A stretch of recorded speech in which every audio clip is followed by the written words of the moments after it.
Hello everyone, welcome back to another video. You are watching my YouTube channel Study with Karthik। तो आज हम H P B Ed entrance की series में बात करेंगे commission and committees की। आपको पता है कि हमारी कमीशन एंड कमेटी से हमारे को 20 मार्क्स के क्वेश्चन पूछे जाते हैं, जिसमें 10 से 15 क्वेश्चन जो है कमीशन एंड कमेटी से होते हैं। 5 से 7 क्वेश्चन जो आपके पॉलिटिकल साइंस या फिर आप कह सकते हो जो एजुकेशन से रिलेटेड हमारे आर्टिकल्स हैं, उन सब से आपसे पूछे जाते हैं। तो कमीशन एंड कमेटीज़ बहुत एक टॉपिक होता है जो हमने पहले नहीं पढ़ा होता है। तो काफ़ी सारे बच्चे इसमें पूछते रहते हैं कि ये कहाँ से पढ़े, कैसे पढ़े। तो इसमें मैं आप लोगों को इम्पोर्टेंट टॉपिक्स बताऊँगा। 20 से 25 कुछ टॉपिक्स हैं जो आपको पढ़ने ही पढ़ने हैं। उनके मेन एनिमल जो है आपने पढ़ने हैं। वैसे मैंने पिछली साल भी वीडियोस बनाई है कमीशन एंड कमेटीज़ पे, तो आप उसको भी गो थ्रू कर सकते हो। और आने वाले टाइम में इससे रिलेटेड फुल फ्लैश वीडियोस भी आने वाली है, तो चैनल के साथ बने रहिएगा। तो अभी मैं आप लोगों को बताता हूँ वन बाय वन कि आप लोगों को कौन कौन से टॉपिक्स पढ़ने हैं। आप एक जगह नोट डाउन कर लीजिएगा कि ये टॉपिक्स हमारे को पढ़ने हैं, और आप कहीं से भी पढ़ सकते हो। ज़रूरी नहीं है कि मेरी वीडियो से पढ़ना है, आप कहीं से भी पढ़ सकते हो। तो लेट्स स्टार्ट। तो हमारे पास सबसे पहले जो आता है वो है चार्टर एक्ट। फर्स्ट वन जो है हमारे पास वो है चार्टर एक्ट 1813। 1813 में जो है चार्टर एक्ट आया था, तो ये आप लोगों ने पढ़ना है। फिर आता है मैकॉले मिनट्स, ये 1935 में आया था, ये भी आप लोगों ने पढ़ना है। फिर वुड डिस्पैच आप लोगों ने पढ़ना है, ये बहुत इंपॉर्टेंट है। और उसके बाद आपने हंटर कमीशन पढ़ना है। एक और चीज़ बता देता हूँ कि आप लोगों ने इसमें क्या क्या पढ़ना है। आप लोगों ने एक तो ईयर आप लोगों ने सबके याद रखने हैं कि कब कब ये बनी थी कमीशन या कमेटीज़ जो भी एजुकेशन से रिलेटेड बनी थी, ये कब कब बनी थी। और दूसरी आप लोगों ने क्या याद रखना है कि इन्होंने क्या क्या हमारे को रिकमेंडेशंस दी थी, क्या क्या रिकमेंड किया था हमारे एजुकेशन में रिफॉर्म्स के लिए, क्या क्या चीज़ें इन्होंने बोली थी। तो वो आप लोगों ने याद रखना है। सबकी कुछ मेन होती है, क्योंकि वही आप लोगों से पूछी जाती है, और बहुत सारी सिमिलर भी होती है। तो आपको आगे वीडियोस में मैं बताता रहूँगा कैसे कैसे है। और अभी के लिए आप जो है पिछले साल वाली वीडियोस देख सकते हो। तो उसके बाद आता है हमारे पास इंडियन यूनिवर्सिटी कमीशन 1902। और फिर आता है इंडियन यूनिवर्सिटी एक्ट 1904। फिर नेशनल काउंसिल ऑफ एजुकेशन 1906। और Sadler commission 1917।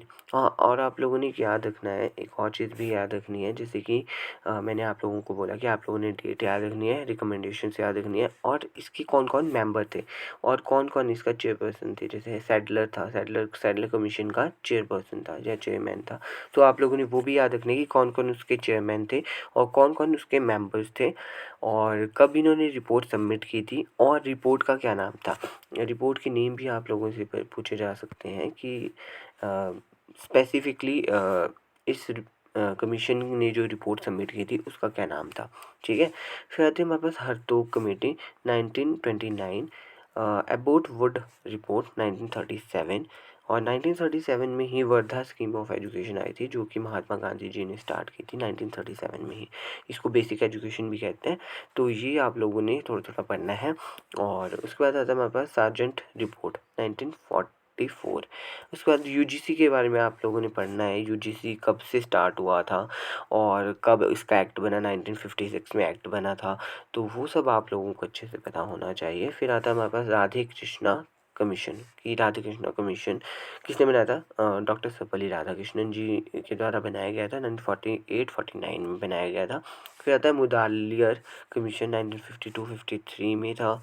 National council for women education, देखिए वुमेन एजुकेशन से रिलेटेड दो कमेटीज़ आप लोगों ने मोस्टली याद रखनी है। National council for women education 1958, और उसके बाद आती है हमारे पास हंसा मेहता कमेटी 1962, ये आप लोगों ने याद रखना है। और the most important Kothari commission, इससे रिलेटेड आप लोगों को जो भी मटेरियल कहीं पे भी मिलता है उसको आप लोगों ने अच्छे से पढ़ना है। आने वाली एक फुल फ्लैश वीडियो मैं कोठारी कमीशन पे ही बनाऊंगा, क्योंकि इससे बहुत सारे क्वेश्चन पूछे जाते हैं। और उसके बाद हमारे पास आती है 3 policies. National policy of education या ऑन एजुकेशन, एक हमारी आई थी 1968 में, फिर एक आई थी 1986 में, और एक आई थी 1992 में। तो जो 1992 में थी वो 96 का ही आप एक तरह से कह सकते हो एडवांस वर्जन था।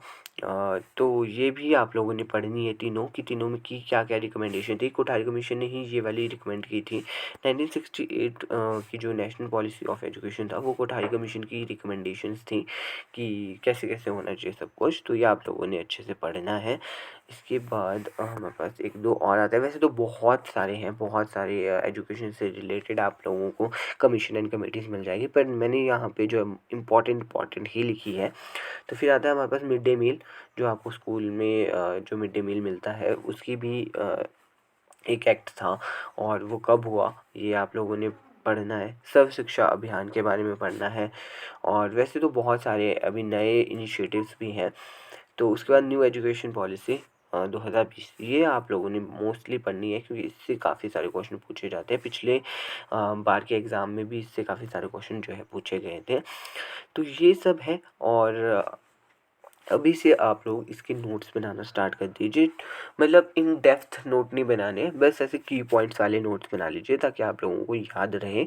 और इसके साथ-साथ आप लोग जो है हिंदी, इंग्लिश और एचपीजीके वगैरह भी देख सकते हो। एचपीजीके की सीरीज़ भी मैंने स्टार्ट की थी, वो भी देख सकते हो।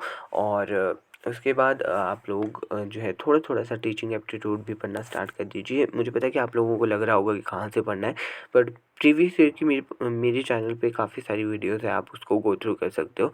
और आने वाले टाइम में मैं उससे रिलेटेड भी काफ़ी सारी वीडियोज़ बनाने वाला हूँ, तो चैनल को सब्सक्राइब ज़रूर कर लीजिएगा।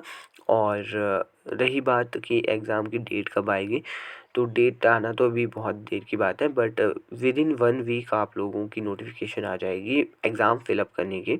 सो get ready. Thank you so much.